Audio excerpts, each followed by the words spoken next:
Bien, buenas noches. ¿Cómo están? Espero que estén bien. Vamos a dar inicio a nuestro proceso de seguimiento de las clases. La semana pasada estuvimos trabajando un poquito sobre los aspectos teóricos todavía eh, de lo que es las finanzas públicas. Si bien todavía no completé esa semana para que ustedes puedan avanzar con su proceso, lo que voy a hacer es completar toda la semana sobre los trabajos y demás cosas que es necesario en la página y no va a tener fecha de entrega esta semana para que ustedes vayan regularizando en el transcurso del desarrollo de clases antes del primer parcial. Eh, Atendiendo que pasó la semana, ¿verdad? Y eso no estaba allí puesto. De todas maneras, si tienen algunas consultas, dudas respecto a nuestro desarrollo o algo adicional, pues pueden hacerlo sin ningún problema. Si no, vamos a proseguir, ¿no? Vamos a proseguir con nuestro proceso de avance de la asignatura. Hoy, en lo que es las finanzas públicas, vamos a entrar un poquito, vamos a iniciar con lo teórico y luego ya vamos a incluir algunos razonamientos cuantitativos basados en las teorías que vamos a ir desarrollando. Y la relación que va a haber siempre en lo que es las finanzas públicas y el análisis fiscal, el análisis del manejo de las finanzas del Estado. Entonces, para ello vamos a abordar un poco las finanzas públicas desde el concepto, nuevamente, que es como un requisito manejarlo bien para poder saber el papel que tiene la política fiscal dentro de la política económica de un país. Y de igual manera conocer el alcance y el impacto fiscal en las diferentes variables económicas, que pueden ser ingresos, importaciones, exportaciones, consumo, trabajo, capital, tierra e inversiones. Si bien cuando uno analiza lo conceptual, empieza a ver el significado epistemológico, eso ustedes los pueden eh, tomar en lectura en el material a modo de conocer la historia de cómo nació el concepto de finanzas públicas. Nosotros vamos a avanzar un poquito más y no detenernos allí, si ustedes van a luego tener una lectura a modo de poder afianzar esa parte del contexto de nuestra asignatura. Conceptualmente, las finanzas públicas estudia esa actividad que desarrolla el Estado para obtener ingresos y efectuar gastos. Eso ya lo dijimos en la clase anterior. Esto nos va a permitir conocer exactamente qué es lo que vamos a ir mirando en lo que es las finanzas públicas, que tienen esas dos particularidades o esas dos variables. Que no va más de eso, pero no es solamente así restringido en esos dos conceptos, sino que eso se amplía en una gama de ramas que representan lo que es las finanzas públicas. Y nosotros vamos a desglosar eso desde todo el punto de vista práctico. Para ello también vamos a tener que hacer lo que es el paralelo de las finanzas públicas, que es lo que se conoce como la economía pública. Esto no es más que otra cosa que la herramienta para poder analizar el contexto de la hacienda pública, de las finanzas públicas. Y la economía pública Es como un concepto sistemático, donde están los haberes, los bienes, las rentas, los impuestos del Estado, obviamente, y también hay otros poderes públicos. Acá en Paraguay tenemos poder ejecutivo, legislativo, judicial. Y básicamente estudia la actividad económica del sector público y lo realiza en base a una disciplina científica que se sitúa en un campo de la economía. Y eso se puede encontrar una gama de relaciones de definición a modo de poder caracterizar o delimitar el objeto de estudio de por qué es importante ver las finanzas públicas desde la actividad presupuestaria de ingresos y gastos. Entonces, la economía pública podemos definirlo como un conjunto de elecciones económicas que básicamente comporta o relaciona el contexto de ingresos y gastos del Estado y la mutua relación que hay entre eso, porque tiene que haber un mutuo equilibrio en las finanzas para poder sobrellevar la economía del país. Existen ciertas limitaciones a esta disciplina que tiene que ver sobre su carácter instrumental, como así vamos a ir viendo a medida que vamos avanzando en la clase. Y básicamente no podemos tratar esas características y esas limitaciones que tienen las finanzas públicas como un efecto que solamente ocurre en el gasto o solamente ocurre en el ingreso o solo en un sector de los poderes políticos. Y básicamente vamos a tener en cuenta el actuar o la interacción con el sector privado. Hay que entender que las finanzas públicas no está aislada del sector privado.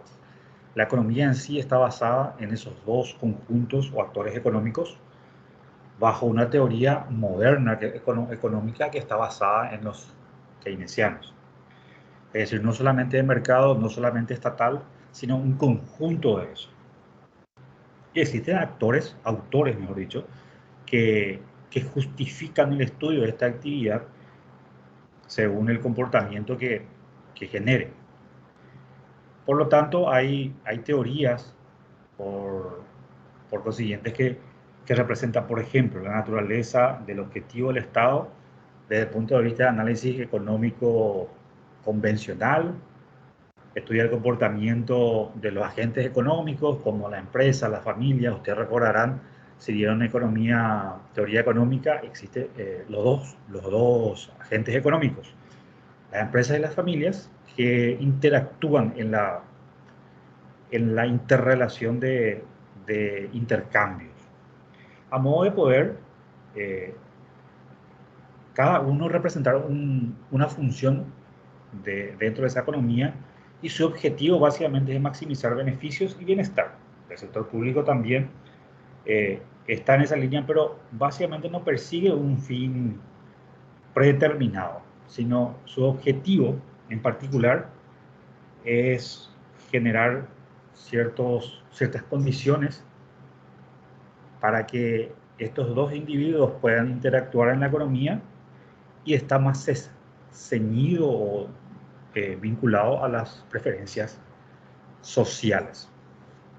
Y el sector público básicamente como un regulador de todo lo que hace estas actividades y finalmente, eh, en cuanto a las decisiones, encamina los precios en el mercado, las decisiones, eh, los excesos del mercado a través de sus herramientas de política.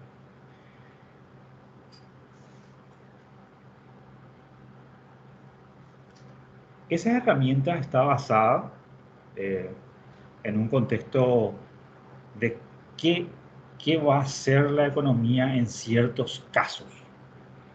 Eh, Hay ciertos objetivos que tiene la política fiscal, donde, por ejemplo, está tener la mayor cantidad de empleo, el mayor nivel de empleo de los recursos que tiene un país, tanto humanos, tecnológicos y naturales, controlar la demanda agregada mediante los impuestos y el gasto público y controlar el déficit o el superávit de las finanzas públicas.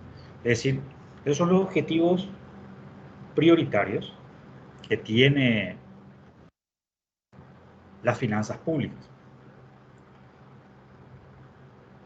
Repitiendo sería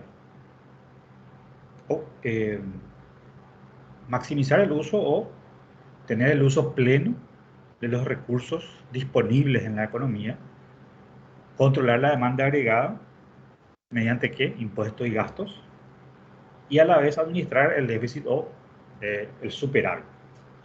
Y eso es muy visible hoy si uno ve el contexto económico de Paraguay.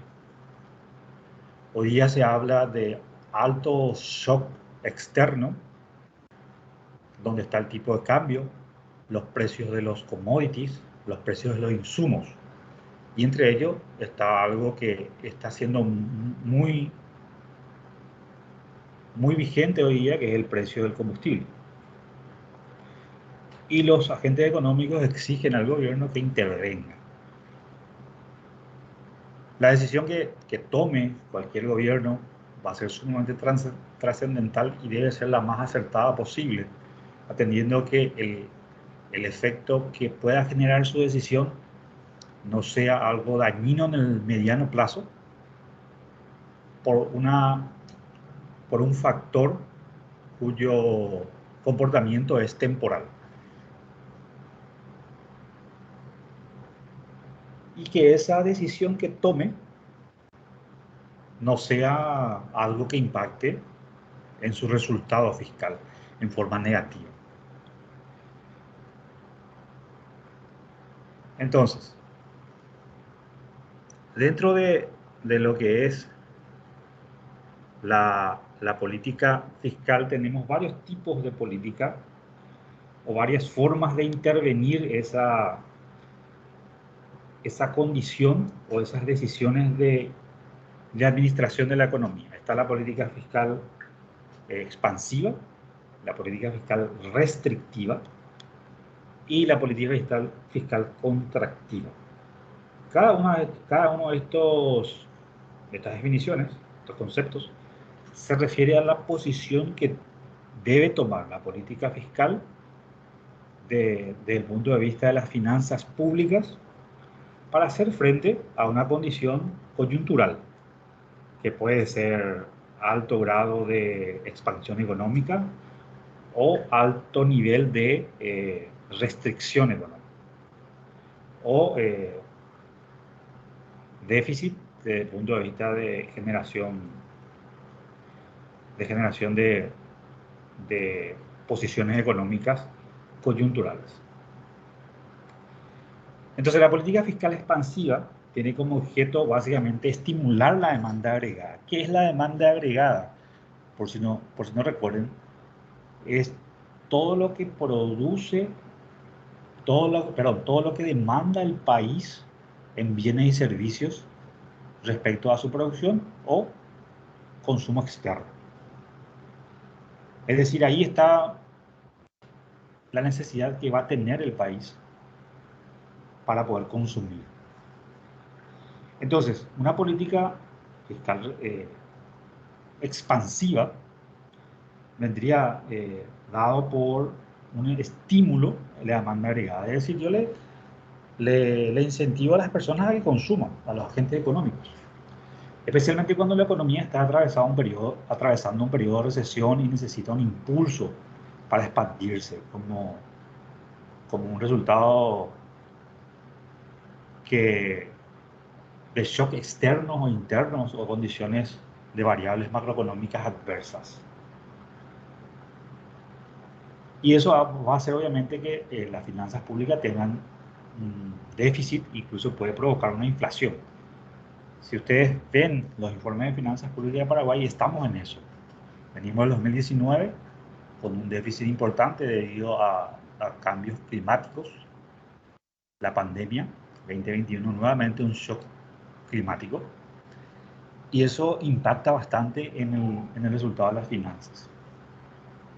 Entonces, una política fiscal expansiva, donde los mecanismos a usar sería aumentar el gasto público, aumentar la producción y reducir el desempleo, bajar los impuestos, aumentar la renta disponible de las personas, y eso va a provocar aumentar el consumo. Y también va a hacer que las empresas quieran invertir más. En conclusión, va a hacer que se desplace la demanda agregada en un sentido expansivo.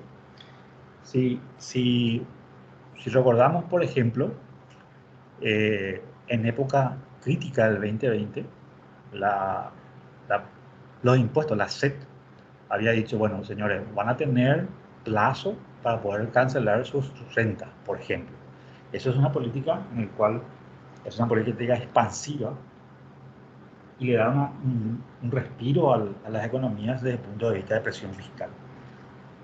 También hubo una reducción de ciertos niveles de impuesto a valor agregado para ciertos sectores, del impuesto selectivo. Hubo un gasto del gobierno importante, se incentivó las inversiones, se tuvo que recurrir a recursos externos para poder financiar gastos necesarios y permitir que la economía no resienta altamente esa recesión que era en términos mundiales. Eso es una política fiscal expansiva. Luego está la política fiscal restrictiva. Acá el objetivo básicamente es frenar la demanda agregada. Por ejemplo, cuando la economía está en un periodo de excesiva expansión y tiene una necesidad de frenarse la excesiva inflación que está creando esa demanda agregada y también genera mucho superávit. Por lo tanto, ¿qué es lo que se trata de hacer? Todo lo contrario a la política expansiva. Reducir el gasto público, bajar la producción, subir los impuestos, para que la gente tenga menos incentivo a gastar y las empresas puedan invertir un poco menos, porque la economía se está sobregirando. Yo consumo más lo que produzco, tengo mucha disponibilidad, entonces compro desmesuradamente, eh, y eso hace que también sea dañino. Entonces, al haber menor gasto, mayores impuestos, el presupuesto del Estado básicamente gana un superávit. Entonces, una política fiscal restrictiva hace que la disponibilidad de los agentes económicos se reduzca, haciendo que la economía tenga un dinamismo más lento, conforme a sus potenciales productivos. Si tienen consultas respecto a lo que voy desarrollando, intervienen sin ningún problema.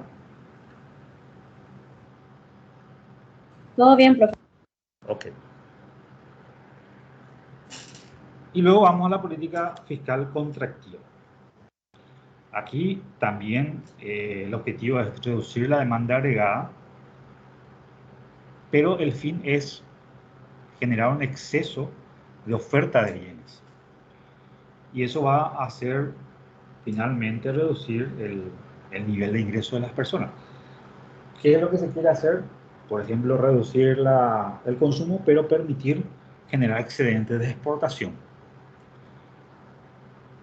donde la política sería mejorar la balanza comercial, donde hay ciertos choques externos mucho más pronunciados.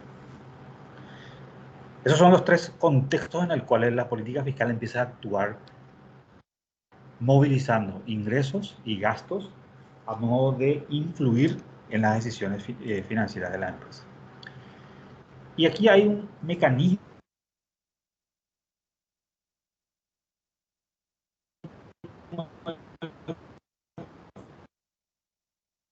donde el mecanismo de control es poder ver la variación del gasto público y la variación de los impuestos. Los dos, de los dos, el más importante es el gasto en inversiones. Dentro del gasto público están las inversiones en infraestructura o en programas sociales que, que permite generar transferencias de ingresos a agentes económicos específicos.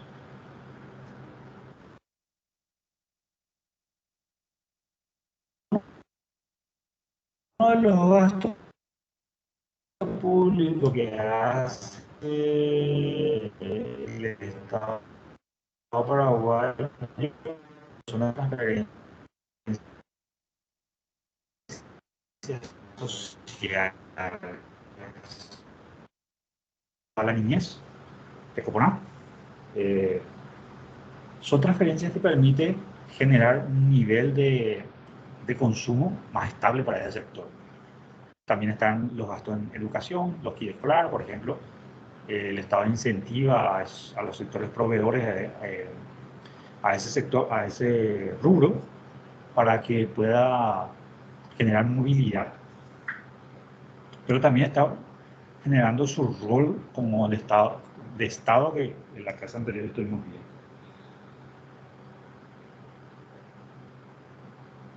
¿Qué es seguir o observar la variación del gasto público? Y es básicamente ver cuánto dinero el gobierno gasta en pagar proyectos públicos, construcciones, vías de comunicación, cuánto gasta en bienes y servicios. Si la política fiscal dice que hay más obras en el país, cómo se comporta la economía, si se contrata más mano de obra, es decir, ver exactamente cómo es la calidad de ese gasto. Y la otra contrapartida está basado en los impuestos. Si se aumenta el ingreso de las personas, la renta, básicamente el dinero de la gente tiene mayor disponibilidad, entonces pueden gastar más. Y eso va a hacer que su incentivo a consumir obviamente sea superior, y allí se tienen que generar medidas y saber en qué porcentaje se va a gastar esa variación de renta o de ingresos que van a tener los agentes económicos. Y ahí entra un concepto donde está el tema de la propensión marginal a consumir y la propensión marginal a ahorrar. La propensión marginal al consumo es cuánto yo dedico a consumir, a comprar alimentos, combustible, vehículos, de la variación de mi ingreso o de mi ingreso. Y la propensión marginal a ahorrar es cuánto de mis ingresos, una vez cubiertas todas mis necesidades, dedico al ahorro. Esas dos variables le permiten al Estado ver exactamente cómo va a administrar la política de impuestos, la política impositiva. Entonces, un estímulo al consumo va a permitir mejorar la economía gracias a lo que se conoce como el efecto multiplicador, que es una teoría keynesiana, donde dice que el dinero, al pasar de una mano a otra, va generando incrementos de producción. Veamos un ejemplo que nos va a permitir entender o ilustrar, mejor dicho, esta idea que estamos tratando de generar. Me avisan si eso necesita generar un poquito más de zoom o algo así. Se ve bien. Se ve bien. Nitidez nomás le falta, pero no se ve bien las celdas. Bueno, voy a escribir y me avisan si es necesario darle un poco más de zoom. Habíamos dicho que necesitamos medir lo que se conoce como la propensión marginal a consumir. Este sería un concepto de cuánto las personas dedican a comprar algo, el consumo, para satisfacer sus necesidades. Supongamos que este valor de la propensión marginal a consumir es de 0,8. ¿Qué significa eso? Que de cada una unidad monetaria, 0,8 las personas dedican al consumo. Eso significa, si yo gano una unidad monetaria más, y 0,8 dedico a consumir, y 0,2 dedico a ahorrar o me sobra como excedente. Entonces, Supongamos que una persona hizo una compra por un valor de 100.000. Una compra por un valor de 100.000. ¿Qué hace esta compra? Esta compra hace que el Producto Interno Bruto, el PIB, aumente en cuánto? En la misma cuantía. Aumente en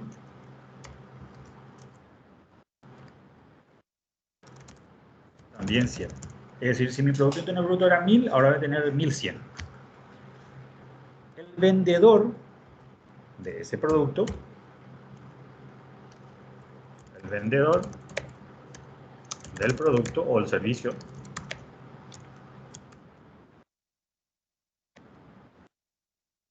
tiene más ingresos. Ahora, ¿de cuánto es su aumento de ingresos? También de 100.000 unidades monetarias. Voy a poner aquí abajo.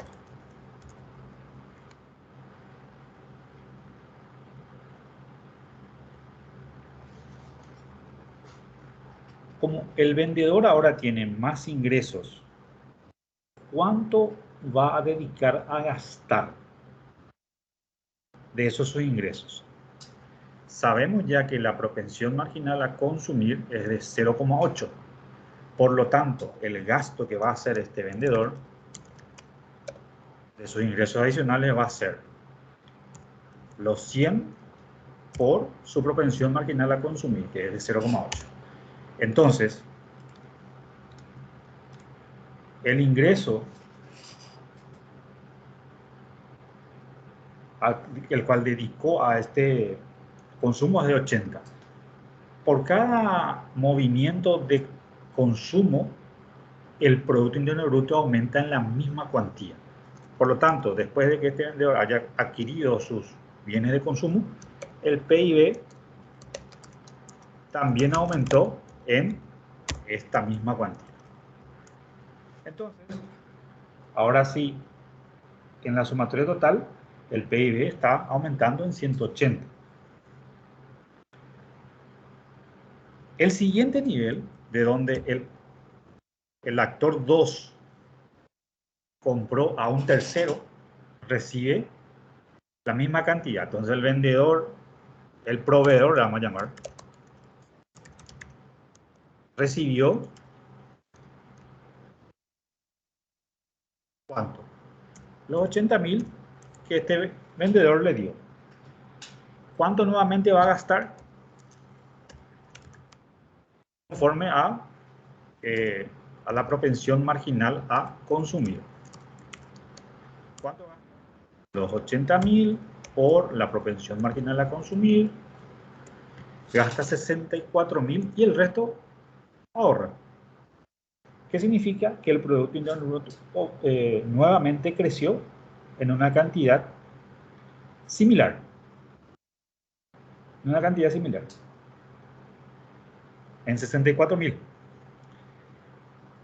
Este proveedor nuevamente hizo una compra por sus 64.000 que tiene.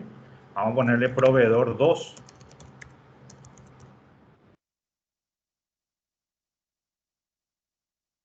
Recibió los 64.000. Su gasto, ¿cuánto va a ser? Va a ser igual a los 64.000 por la propensión marginal a consumir. Hoy tiene un monto de 51.200. El siguiente, a quien él le va a comprar otra vez, puede ser el mismo, el 1, ya no sabemos eso. Su gasto del quinto nivel va a ser los 51.000 por la propensión marginal a consumir nuevamente. En cada nivel que va pasando este gasto, va adicionando al Producto Interno Bruto. Y así sucesivamente. Entonces, al final de todo esto, ¿cuánto crecería el Producto Interno Bruto? ¿Cuánto sería? el valor en el cual crece el Producto Interno Bruto.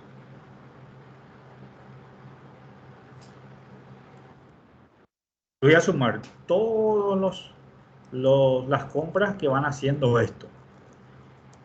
Para poder yo no hacer esto que sea interminable hasta que llegue o tienda a cero, voy a tomar el gasto inicial, que es de 100.000, el gasto inicial, que es de 100.000, y voy a dividir por la diferencia de 1 menos la propensión marginal a consumir. Va a ser 1 menos la diferencia de la propensión marginal a consumir. Esto me va a salir, ponerle aquí es igual,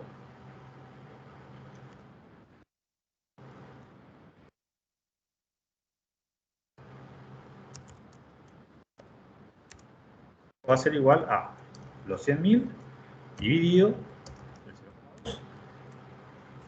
sale 500.000. ¿Qué quiere decir eso? La inversión o el gasto inicial del gobierno, de cualquier persona, inicia con 100.000, el efecto multiplicador es de 0.8. Al final, el Producto Interno Bruto va a ser igual a 500.000. A medida que esto va pasando, y si los agentes económicos tienen excesiva disponibilidad, esta propensión a consumir va a ir aumentando. Imagínense que si es que fuera próximo a 1, esto va a subir mucho más. Incluso si es negativo, ya es inflacionario. Y eso genera un problema. Entonces, el efecto multiplicador de un gasto de 100.000 es 5, ¿no? Yo quiero saber cuánto es el efecto multiplicador, entonces tengo que... El efecto multiplicador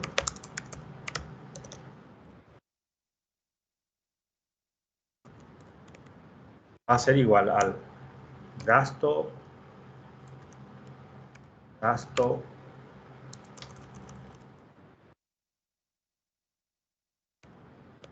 final dividido el gasto inicial. Mi gasto final calculado es de 500.000 y mi gasto final fue de 100.000. Voy a usar esto. Entonces, esto dividido 100, obviamente, esto es fácil. Este es el efecto multiplicador. Entonces, si la economía está en recesión, el gobierno incentiva a gastar para que el Producto Interno Bruto crezca. Si la economía está en proceso de máxima producción, va a hacer que la disponibilidad baje, por lo tanto la propensión marginal a consumir va a bajar y el crecimiento del Producto Interno Bruto va a ser menor. Si hacemos que esta propensión marginal a consumir sea 0,7, el Producto Interno Bruto final es de 33.333 y bajamos solamente un 0,1. ¿Cómo se reduce el crecimiento del Producto Interno Bruto? Hagamos 0.75, bajamos un 0.5 nada más y ahí baja un 100 y el efecto multiplicador solo es 4. Entonces depende mucho de esa política fiscal que realice el gobierno, si puede ser restrictiva, contractiva o que incentive, expansiva, que incentive la economía y el crecimiento de esto. Conforme a lo que se genere o o se presente, se va a decidir qué tipo de política se va a aplicar. Y esto básicamente incide en lo que estábamos hablando. Incide en la demanda agregada.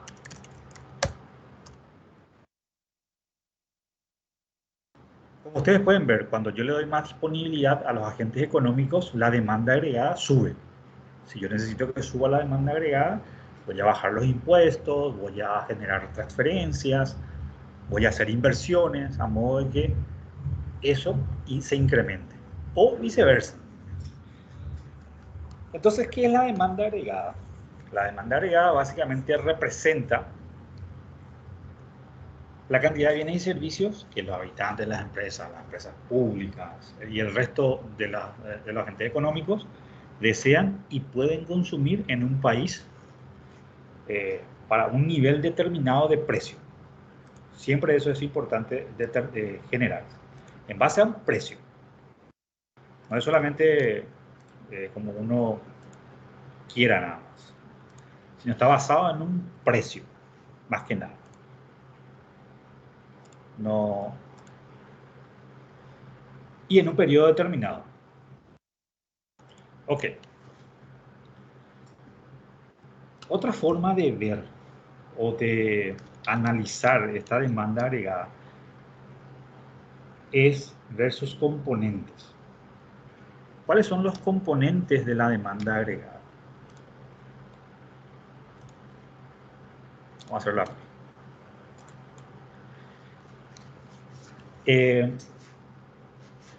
Los componentes de la demanda agregada sería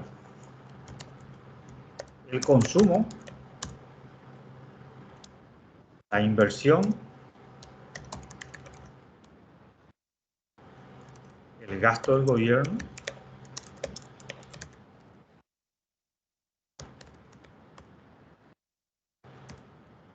las exportaciones y las importaciones.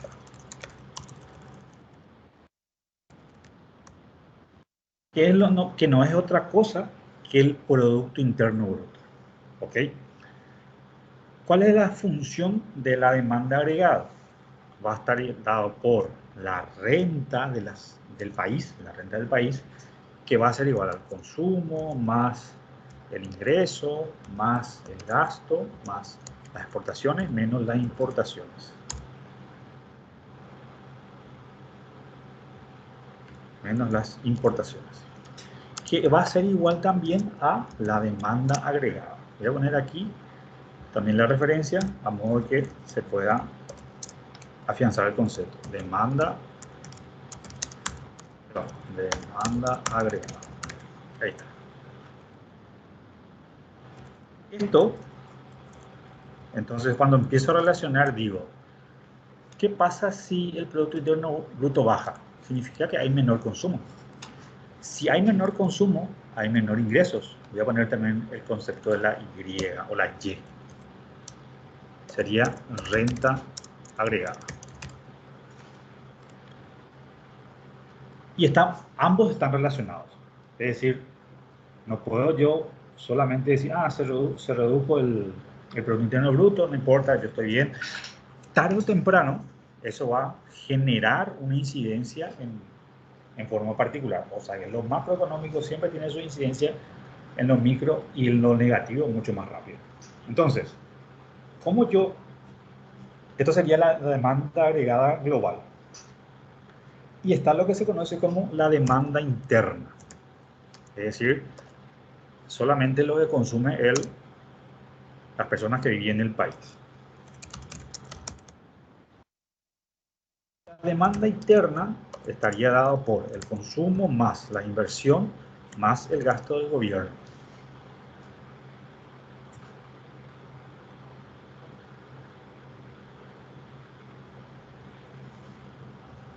Y está el otro concepto que sería la demanda final. Donde la demanda final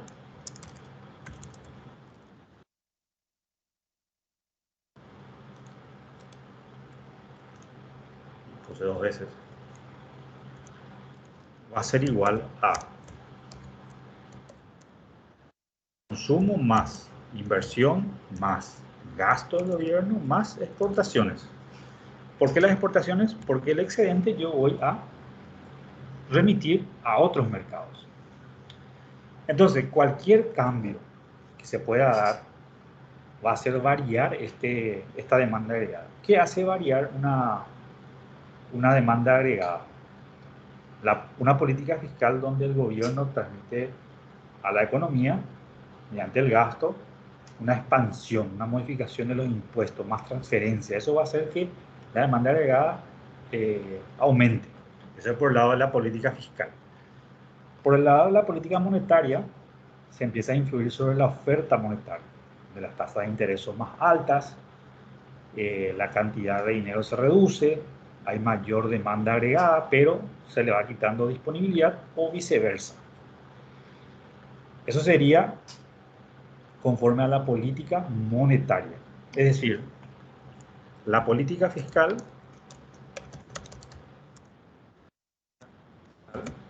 y la política monetaria actúan juntos.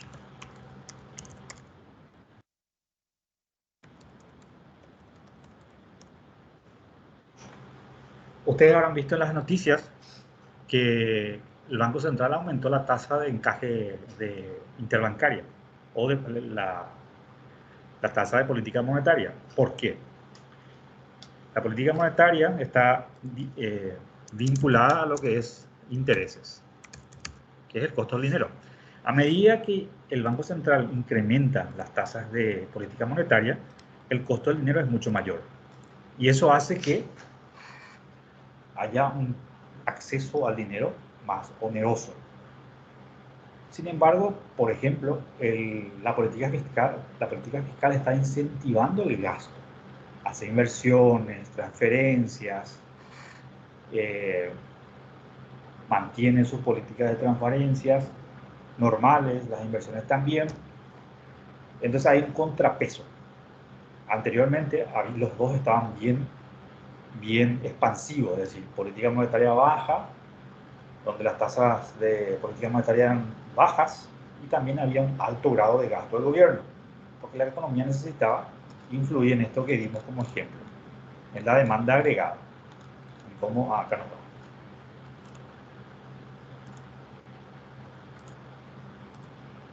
en esto, en cómo el gasto necesita incrementar el Producto Interno Bruto.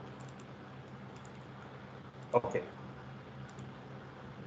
volvamos a lo nuestro, para terminar la idea. Entonces, se considera una política fiscal expansiva o de forma amplia cuando se incentiva o se restringe el consumo. ¿Qué es lo que se recomienda de cómo debe actuar la política fiscal? Es que las políticas económicas deben ser contracíclicas. ¿Qué significa eso? Si hay recesión, tiene que haber mayor gasto.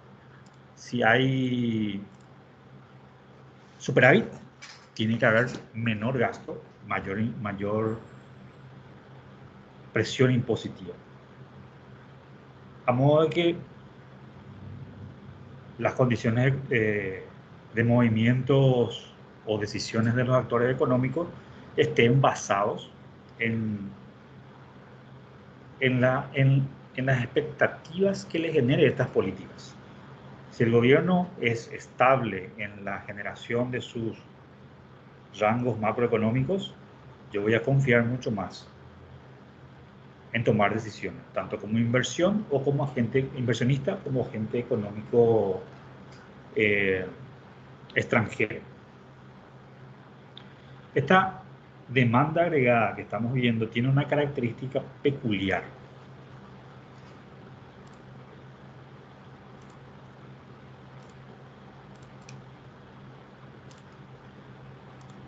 donde la demanda agregada tiene una pendiente negativa.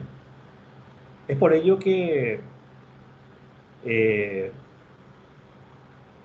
cuando aumenta la tasa impositiva, hay una restricción en las decisiones de consumo. ¿Qué significa esto? Que a medida que sube las tasas impositivas, la demanda agregada se reduce. Veamos aquí cómo funciona.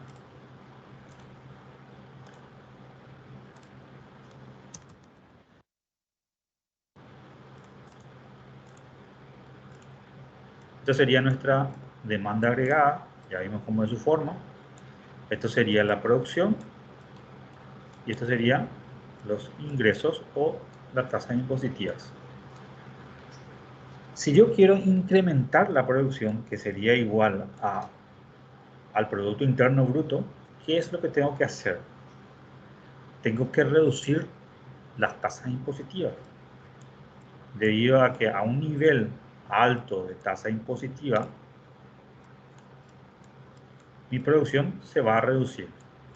A medida que baje esa presión, la producción se va a incrementar.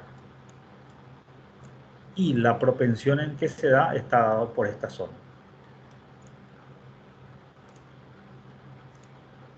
Esto que está acá. Entonces, a medida que yo baje, por ejemplo, en 0,2 la presión fiscal, el consumo se va a aumentar en 0,8. Eso es lo que me dice. Y eso depende de la pendiente. Analíticamente depende de la pendiente que represente la demanda agregada, que es básicamente la elasticidad o la respuesta que tiene los agentes económicos a las variaciones de las variables macroeconómicas, o en este caso económicas, básicamente.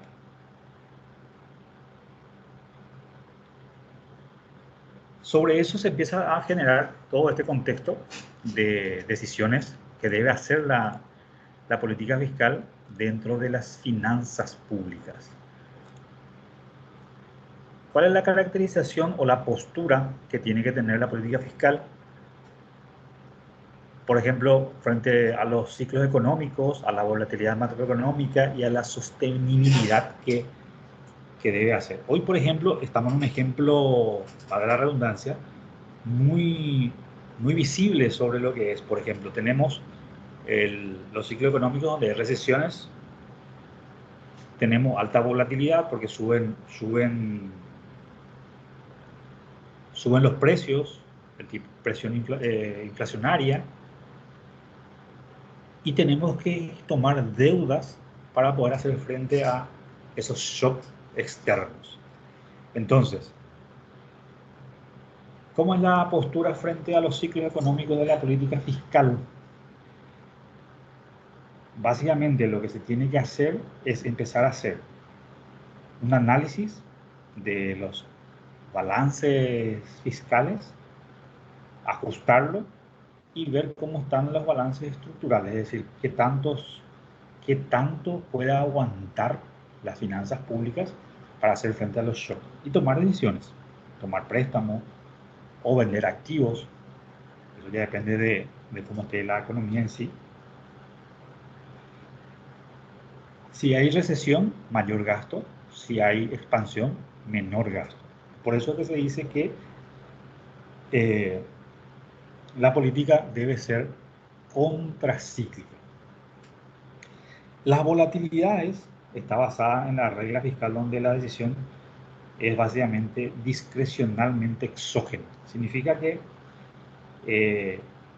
el aumento del precio del crudo o del gasoil es algo que no puede el gobierno tomar o incidir sobre eso. Es algo que tiene un inicio fuera de sus alcances, pero debe hacer algo a modo de mitigar el impacto en la economía. Y la sensibilidad o la sostenibilidad, mejor dicho, de la deuda es saber hasta cuánto yo me puedo endeudar. Existen ratios del Fondo Monetario que dice que el nivel de deuda respecto a la economía debe estar entre el 35 y 40%, a modo de que sea sostenible y sano aún. Pero son las variables que la política fiscal debe ir administrando. Y luego están los problemas de financiamiento, es decir, cuando hay crisis, siempre se necesitan recursos para afrontar esas crisis, como la que estamos viviendo ahora. Y no todos los gobiernos o las finanzas públicas, la hacienda pública, mejor dicho, tiene excedentes como para hacer frente a eso, ¿no? Como en siglos anteriores tenía acuñado oro y se quitaba ahí de la bóveda y pagaba lo que tenía que pagar, ¿verdad? No era así, no es así hoy día. ¿Por qué? Porque hay un sistema financiero basado en la tenencia de dinero cuya circulación y disponibilidad es restringida. Entonces el gobierno debe administrarlo desde el punto de vista de la economía pública y la política fiscal, donde no debe ser algo desmedido. Si tiene que prestar, no tiene que prestar demasiado. Tiene que saber hasta dónde. Si tiene que gastar, tiene que saber cuánto gastar. Y los niveles en el cual se puede generar para que no haya lo que se conoce como problemas de solvencia.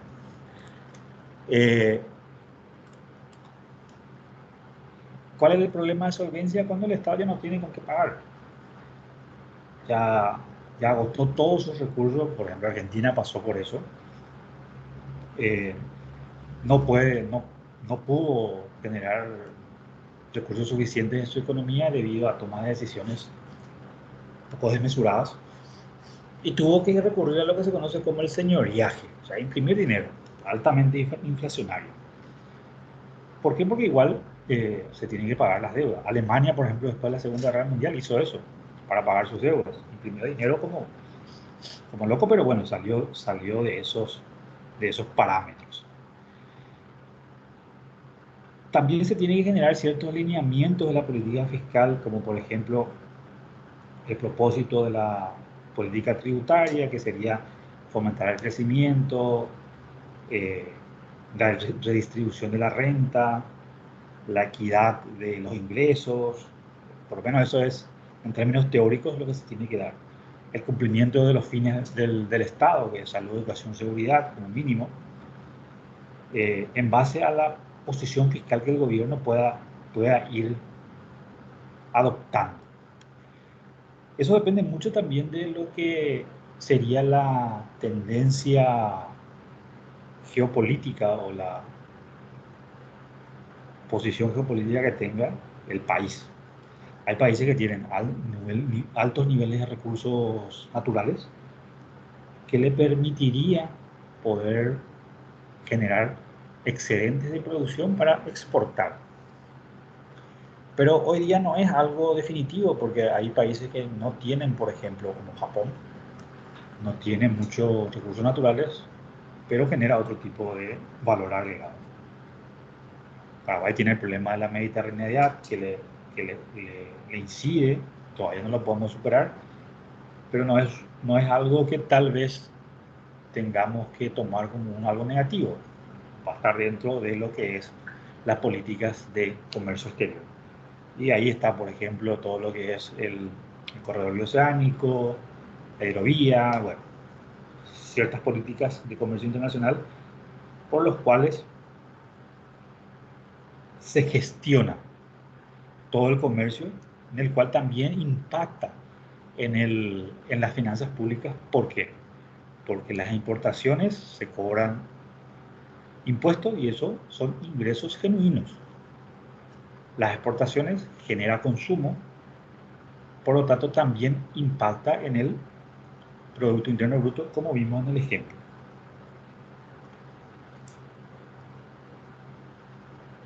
Ok, eso sería el contexto teórico, práctico de lo que es las finanzas públicas.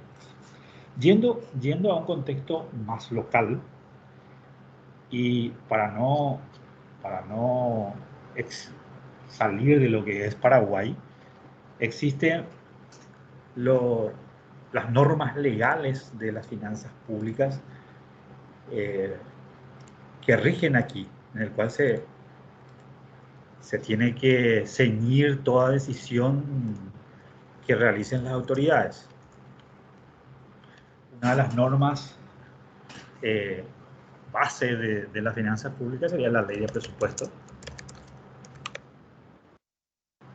que es aprobado anualmente, y es la ley más importante de las finanzas públicas, porque ahí se generan todas las políticas. Cuando hace el presupuesto, el gobierno decide cuánto va a gastar, en qué va a gastar, qué tipo de incentivo va a generar, y ese presupuesto debe estar diseñado o alineado a ciertas tendencias de política fiscal, no monetaria, porque eso genera el Banco Central. Pero en la política fiscal, la ley de presupuesto es la más importante. Lo que le sigue es la ley 1535, Administración Financiera del Estado.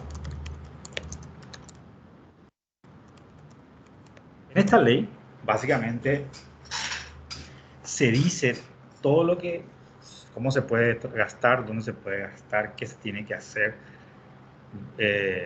cuáles son las reglas para poder gastar, las restricciones, los documentos que se tiene que generar, etc. Yo de todas maneras le voy a compartir la ley. No vamos a entrar muy detalladamente en la ley, pero sí vamos a extraer algunos puntos importantes a modo de que ustedes lo tengan bien presente. No lo vamos a hacer hoy, lo vamos a hacer en la siguiente clase, pero sí le voy a ir mencionando cuáles son las normas legales más importantes que están basadas en la administración de la política o de las finanzas públicas. Otro aspecto que está muy vinculado a lo que es las finanzas públicas es lo que se conoce como la ley de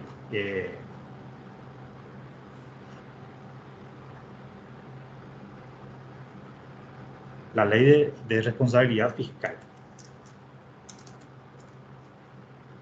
La ley de responsabilidad fiscal se llevó adelante, voy a poner acá,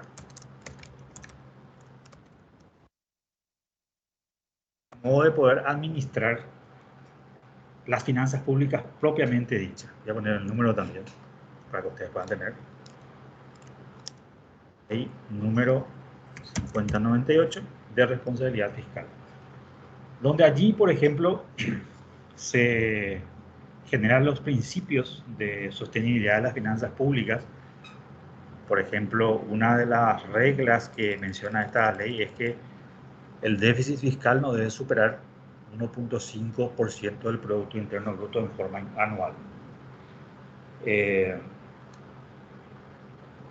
Que no deben crecer los gastos corrientes, que son las cosas más importantes, pero que en este proceso de pandemia se exceptúa eso, y eso es un ejemplo del por qué se hizo la excepción, porque se necesitaba hacer políticas económicas expansivas, donde se necesitaba gastar más de lo que históricamente se venía haciendo. Es decir, que esta ley, por ejemplo, dice que el déficit fiscal no debe ser superior al 1.5% del Producto Interno Bruto, pero el déficit del 2020-21, déficit 2021 fue igual a 3,6% del Producto Interno Bruto. ¿Por qué se dio eso? Porque en la ley de presupuesto se puso una excepción a la 5.098 o a la 5098, en el cual se iba a permitir que el déficit sea de 4%. Para este año, el déficit permitido o exceptuado correspondiente a la 5098 es de 3%. Es decir, se va a tratar de hacer una gradualidad a modo de volver a un nivel de sostenibilidad que se reglamentó en esta ley, que es la 1.5 del Producto Interno Bruto. Luego están otras leyes, por ejemplo, la ley de compras públicas, la ley 2025,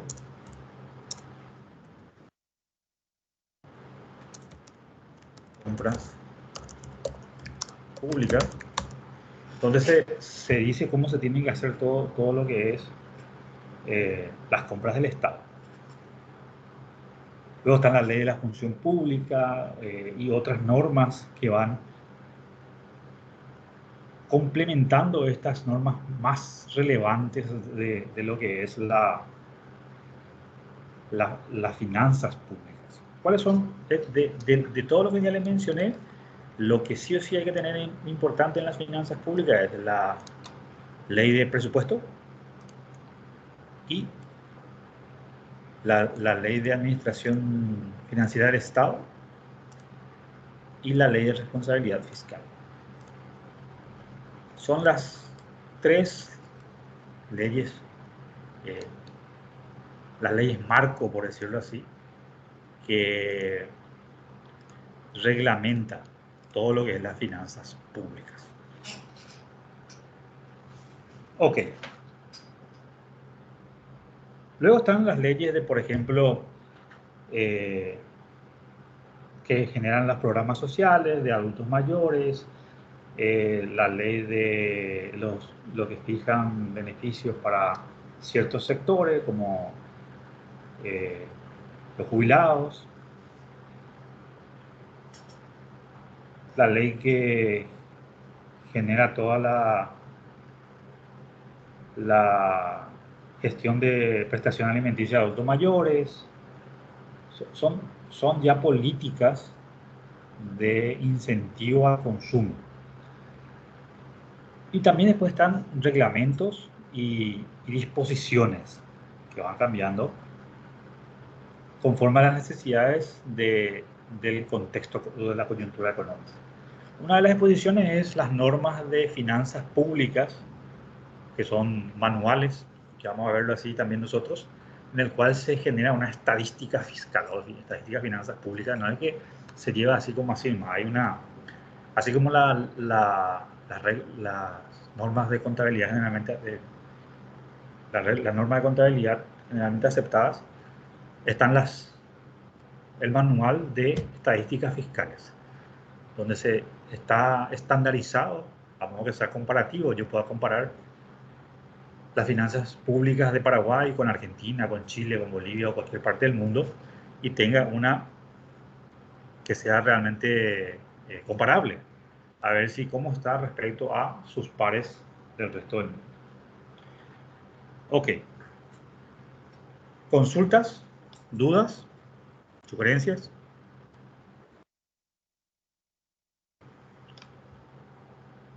No, Bien. profe, no.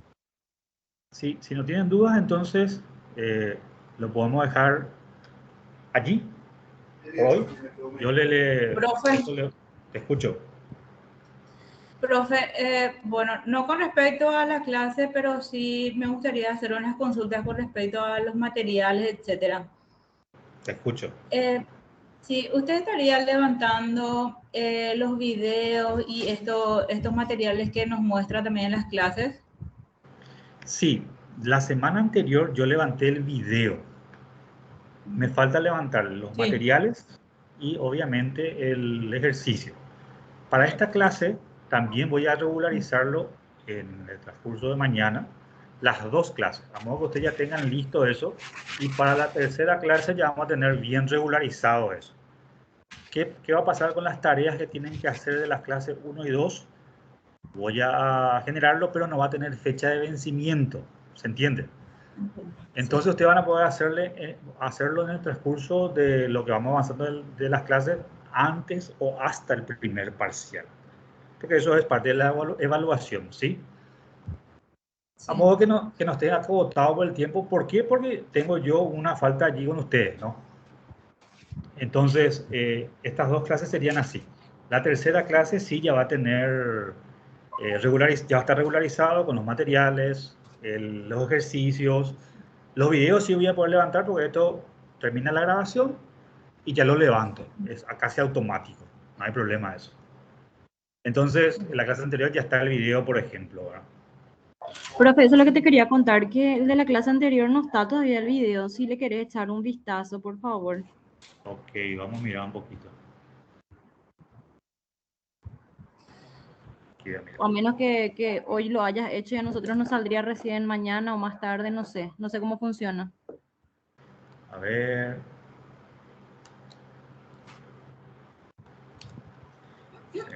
Y lo reviso ya.